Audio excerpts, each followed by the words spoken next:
नमस्कार बच्चों, आपका स्वागत है। मैं हूँ पीसी वर्मा और आज हम देखेंगे भारत के संविधान के निर्माण के अंतर्गत संविधान सभा का काम कैसे हुआ, निर्माण कैसे हुआ और पूरा क्रियाकलाप किस प्रकार से चला। तो बच्चों, हमने पहले देखा था कि संविधान क्या होता है, आवश्यकता क्यों है और पृष्ठभूमि अर्थात इतिहास किस प्रकार का रहा है कि किस प्रकार से संविधान के निर्माण का रास्ता हमारे देश पे आया।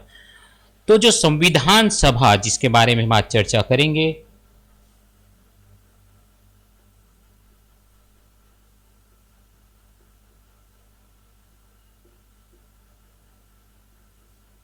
अर्थात जो कि समिति थी, सभा थी जिसने संविधान का निर्माण किया, उसकी पूरी क्रियाकलाप हम देखेंगे। हमने पहले देखा था कि 1928 में जो कमेटी बनी थी और उसने अपने कुछ सुझाव रखे थे, एक तरह से कहना चाहिए, चूंकि वो चीज़ें जो थी उस समय पे पूर्ण रूप से लागू नहीं हो पाई। जो समिति ने अपना निर्माण किया था, प्रारूप जो बनाया था 10 अगस्त 1928 को पेश किया गया था, जिसके अध्यक्ष मोतीलाल नेहरू जी थे। तो उस समिति के निर्णय के आधार पर काम कुछ हद तक हुआ, कुछ हद तक नहीं हुआ। तो इसी चीज को आगे बढ़ाने के लिए फिर जब 1946 का समय आया, विश्व युद्ध के समय की ये बात है कि उस समय पे ब्रिटेन जो था उसे ये पता चल गया था कि अब भारत को अपना उपनिवेश बनाए रखना बहुत आसान नहीं है। और फिर आज़ादी की बात चल रही थी। 1942 में भारत छोड़ो आंदोलन प्रारंभ हो गया था और इसके साथ साथ अब चूंकि भारत को अपना उपनिवेश से मुक्त करना था ब्रिटेन को, तो उन्होंने अपने एक व्यक्ति को अर्थात लॉर्ड पैथिक लॉरेंस को उन्होंने भारत भेजा। और ये कब भेजा?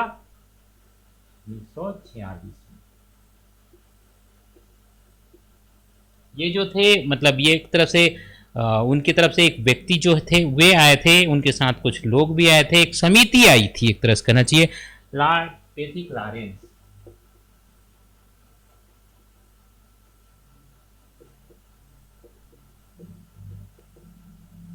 और इनका काम ये था कि ये उन चीज़ों को देखेंगे कि किस प्रकार से यहाँ पर संविधान निर्माण किया जाएगा।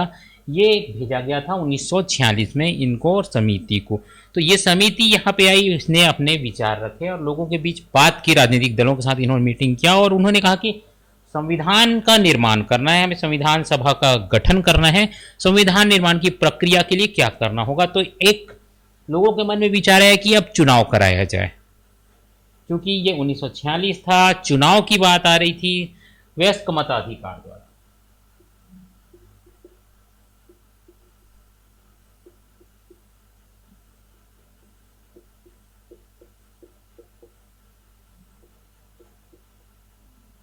अब ये निश्चित बात थी कि यदि 1946 में चुनाव होता और सबको मताधिकार देने की बात आती, तो उस समय पे आज़ादी मिलने देर हो जाती, संविधान का निर्माण देर हो जाता। तो सभी राजनीतिक दलों ने सहमति जताई, सभी ने विचार किया कि क्यों ना जो 1935 में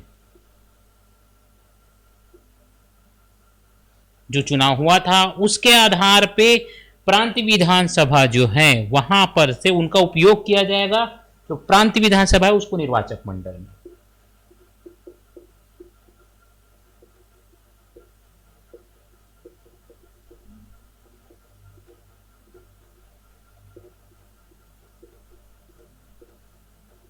क्योंकि ये जो प्रांत विधानसभा थी इसमें पूरे देश के लोग शामिल थे।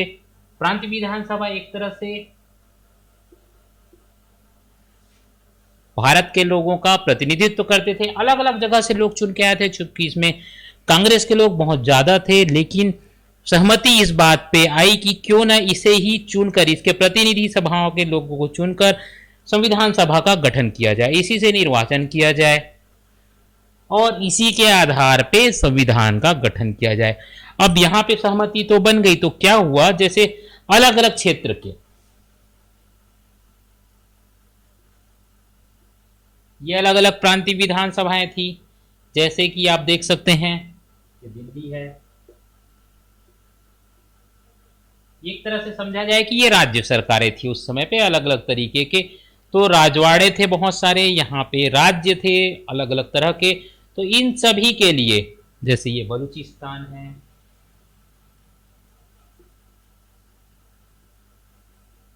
तो इनके प्रतिनिधि जो ये आएंगे और ये बनेंगे संविधान सभा।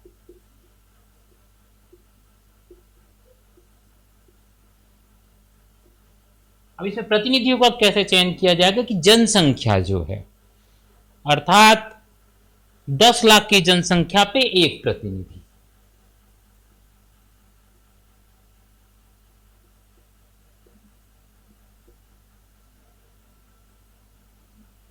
अर्थात जिस राज्य की जनसंख्या जितनी है उसके हर 10 लाख के पीछे एक प्रतिनिधि का चयन किया जाएगा और उस राज्य से वो आकर संविधान सभा में शामिल होगा। इस प्रकार से ये बातें की गई। अब इस प्रकार के करने से अप्रत्यक्ष प्रणाली से 389 सदस्य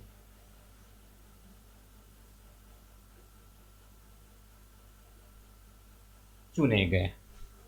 अब ये जो 389 सदस्य चुने गए, इस समय पे ये 1946 की बात है। 1947 में भारत पाकिस्तान को विभाजन हुआ।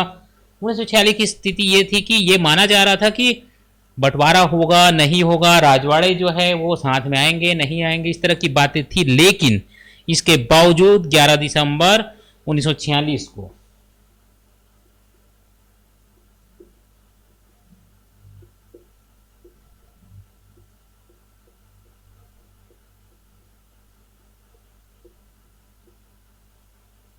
राजेंद्र प्रसाद जो थे उनका चयन किया गया, अध्यक्ष रूप में स्थायी अध्यक्ष चुना गया उनको, और फिर इसका कामकाज आगे बढ़ा। और इसमें जो अलग अलग राजे राजवाड़े थे सभी यहाँ ये कर सकते हैं।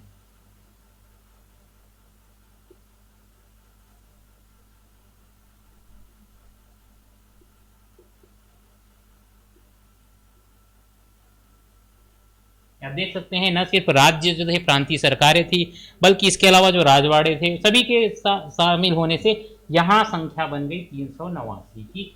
और फिर अध्यक्ष भी चुना गया, राजेंद्र प्रसाद को अध्यक्ष चुना गया और संविधान निर्माण का कार्य भी इस पर चालू हुआ। और इसमें बहुत सारी चीजें जो थी, अलग अलग समिति के विचार दिए गए, संघ के संविधान प्रति समिति का, प्रांतीय संविधान समिति का, अल्पसंख्यक और मूलाधिकार समिति, झंडा समिति, इस प्रकार की समितियां यहाँ बनाई गई। समितियों का गठन किया गया, अलग अलग हिस्से बनाए गए कि अलग अलग चीजों को ये सोचेंगे, इस प्रकार से किया गया।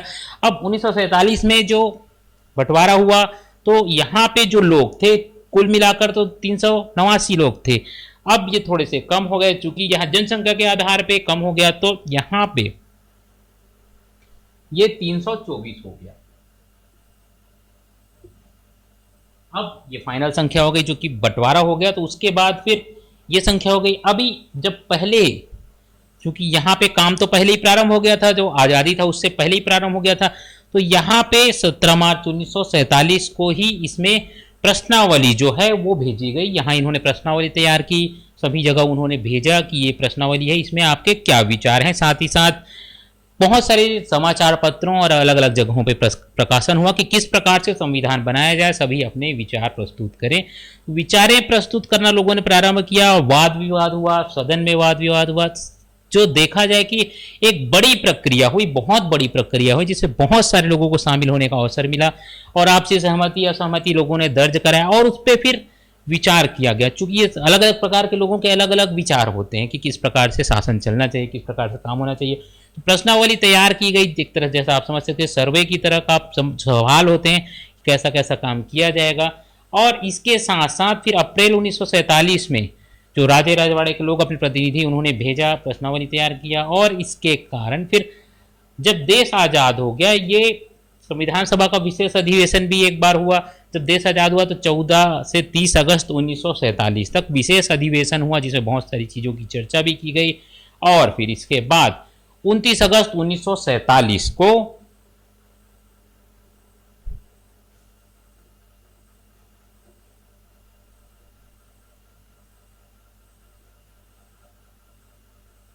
इसकी डेट जरूर याद रखिएगा आप, 19 अगस्त 1947 जो है, 29 अगस्त जो 29 अगस्त है ये, 29 अगस्त 1947 को संविधान प्रारूप समिति में डॉक्टर भीमराव अंबेडकर के नेतृत्व में एक समिति बनाई गई, संविधान प्रारूप समिति बनाई गई। अब कामकाज और भी तेजी से आगे बढ़ा। इसमें जब 1947 में देश आज़ाद हुआ तो जो पाकिस्तान और कश्मीर पे अधिकार का भी प्रश्न चल रहा था, बहुत हद तक वहाँ पे भी वाद विवाद चल रहा था, तो सीमा रेखा का भी निर्धारण हो रहा था। तो कुल मिलाकर स्थितियाँ उसमें बहुत शांत नहीं थी, अलग अलग तरीके के क्रियाकलाप चल रहे थे। साथ साथ संविधान सभा के निर्माण का भी काम चल रहा था, संविधान के निर्माण का काम चल रहा था। अब इन्होंने क्या किया, इसका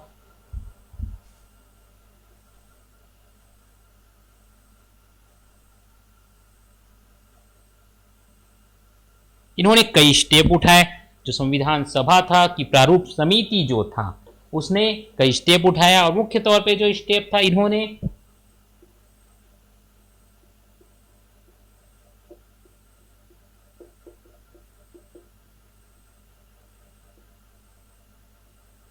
साठ राज्यों के संविधान के विशेष विशेषज्ञों से ज्ञान प्राप्त किया, उनसे चर्चा की कि क्या बातें हैं, निष्कर्ष निकाला और उसके आधार पर एक प्रारूप तैयार किया। और इसके खुद तो उन्होंने विचार किया, बल्कि साथ ही साथ लोगों के बीच भी इसको लेकर गए, लोगों के बीच प्रांतों में जाकर इसके बारे में चर्चा करने लगे कि किस प्रकार से ये नियम और जो अलग अलग तरह के विचार हैं, जो ये चीजें हैं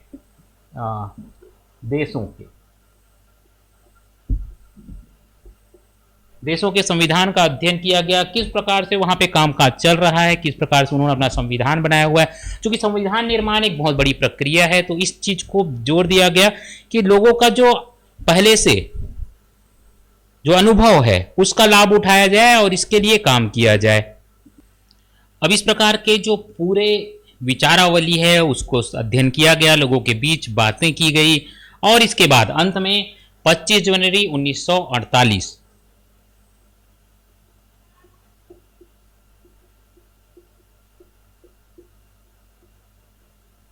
जितनी बातें निकल कर आई थी उनको एक साथ रखा गया, इन्हें प्रकाशित किया गया, मुद्रित किया गया, और फिर इस पे फिर से विचार किया गया, आलोचनाएं मांगी गई, लोगों से सुझाव मंगाए गए कि क्या ये जो चीजें लिखी गई हैं, ये जो विचार लिखे गए हैं वो ठीक है। अब चूंकि यहाँ पे फिर से 25 जनवरी को इसको वितरित किया गया और फिर से बहुत सारी बातें मांगी गई। अब इसमें जो बातें निकल कर आई उसके आधार पर जो समिति थी उसने विचार किया, बहुत सारी चीजों को देखा, और फिर से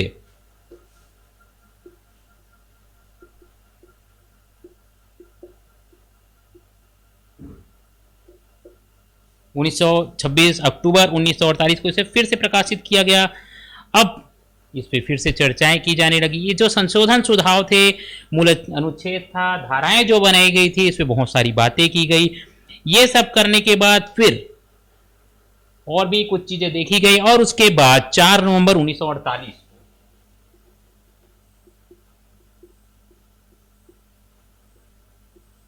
इसका फाइनल रूप में पब्लिकेशन किया गया। चूंकि यहाँ पे पूर्ण रूप से पब्लिश किया गया कि क्या चीजें हैं, और इसमें यह भी बताया गया कि 1935 की जो बातें थी उसे इसमें शामिल क्यों किया गया। अधिनियम जो है, जो अधिनियम बनाया गया था ब्रिटेन की ओर से, हमने पहले देखा था, जो अधिनियम ब्रिटेन की ओर से बनाया गया था भारत शासन अधिनियम, उसकी कुछ चीजों को भी शामिल किया गया, खंडवारी से बांटा गया, और फिर 15 नवंबर 1948 को इसमें खंडवार धारावार विचार विमर्श प्रारंभ हुआ। चूंकि ये प्रक्रिया बहुत लंबी थी, स्टेप बाय स्टेप ये सारी चीजें चल रही थी। तो 15 नवंबर 1948 को इस पर विचार किया गया, बहुत सारी बातें की गई, धारा रूप से विचार किया गया, और 11 माह तक अधिवेशन होता रहा।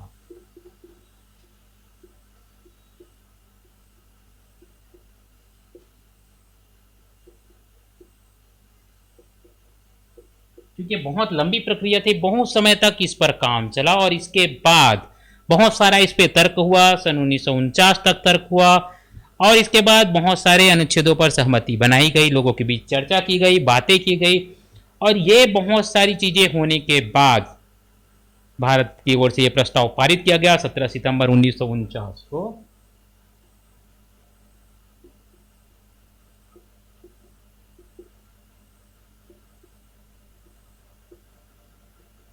आप देख सकते हैं बहुत लंबी प्रक्रिया, स्टेप बाय स्टेप, एक के बाद एक अलग अलग चरणों पे काम हो रहा है।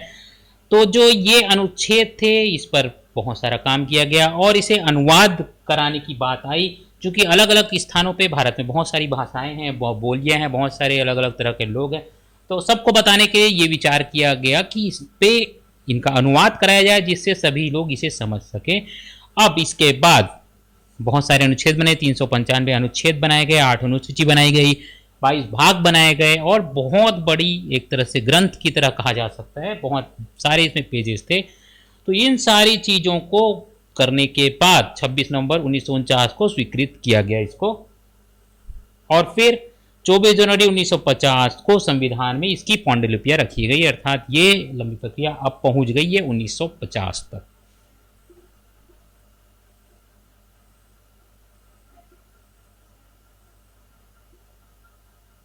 मैं देखा था कि 2 साल 11 माह इन सभी चीज़ों में लगा, बहुत लंबा समय लगा।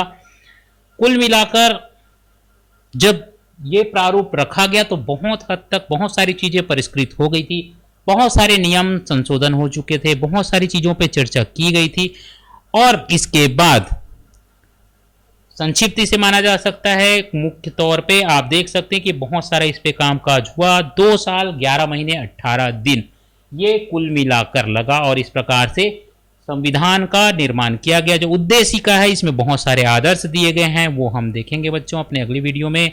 आज के लिए इतना ही। आपसे अनुरोध है कि हमारे वीडियो को अवश्य लाइक करिए, साथ ही साथ हमारे चैनल से जुड़ने के लिए इस वीडियो के नीचे दिए गए सब्सक्राइब बटन पर क्लिक करिए, जिससे आप हमसे जुड़ जाएंगे और हम आपको इसी प्रकार जानकारियाँ देंगे जो आपसे जुड़ी हैं, आपके काम की हैं। तो आज के लिए इतना ही साथियों, मैं PC वर्मा आपसे विदा लेता हूँ। धन्यवाद, नमस्कार।